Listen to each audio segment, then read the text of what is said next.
श्री गणेशाय नमः। एक बार जब ब्रह्मा जी सृष्टि रचना में लगे थे, तब भगवान विष्णु के कानों से मधुकैटभ नामक दो दैत्य उत्पन्न हो गए। वे भूख से व्याकुल होकर इधर उधर देखने लगे तो ब्रह्मा जी पर दृष्टि पड़ी। फिर क्या था, वे उन्हें ही खाद्य समझकर उनकी ओर दौड़े। ब्रह्मा जी उनकी चेष्टा देखकर भयभीत हो गए। उन्होंने व्याकुल होकर योग माया से निवेदन किया, भगवान विष्णु को जगा दो देवी, अन्यथा यह असुर मुझे खा डालेंगे। योगमाया की प्रेरणा से भगवान की निद्रा दूर हुई। ब्रह्मा जी पर संकट देखकर भगवान ने अपने पंचजनी की ध्वनि की, जिसे सुनकर त्रिलोक कांप उठा। उस ध्वनि को सुनकर मधु कट्टप सचेत हुए और ब्रह्मा जी को भूलकर भगवान विष्णु पर टूट पड़े। अब तो दोनों में घोर युद्ध होने लगा। 5000 वर्ष तक घोर युद्ध हुआ, किंतु असुर पर विजय न मिल सकी। जब भगवान का वश न चला तो उन्होंने संगीतज्ञ गंधर्व का रूप धारण कर लिया और एक वन में जाकर वीणा पर श्रुति स्वर में गीत गाने लगे। उनके गीत से तीनों लोग मुग्ध हो गए। वह स्वर कैलाशपति भगवान शंकर के भी कानों में पड़ गया।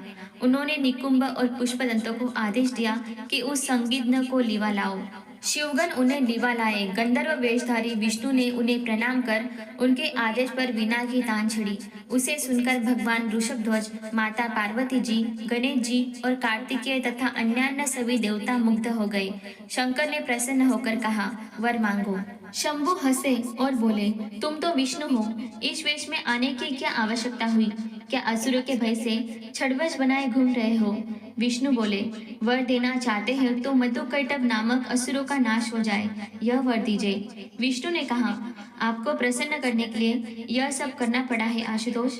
अब आप शीघ्र ही यह उपाय कीजिए जिससे असुरों का नाश हो सके।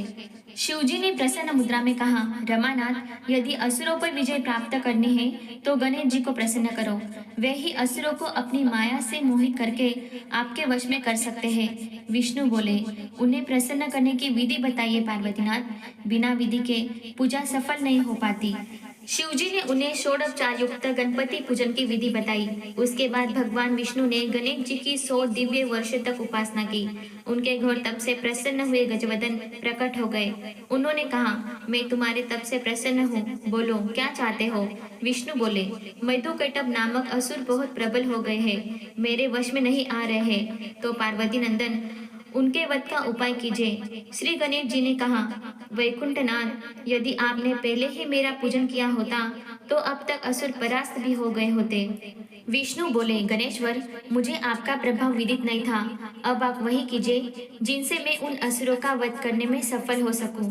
हे नाथ, इसके साथ ही मुझे अपनी अनन्य एवं दुर्लभ भक्ति भी प्रदान करने की कृपा कीजिए, हे विघ्नहरण।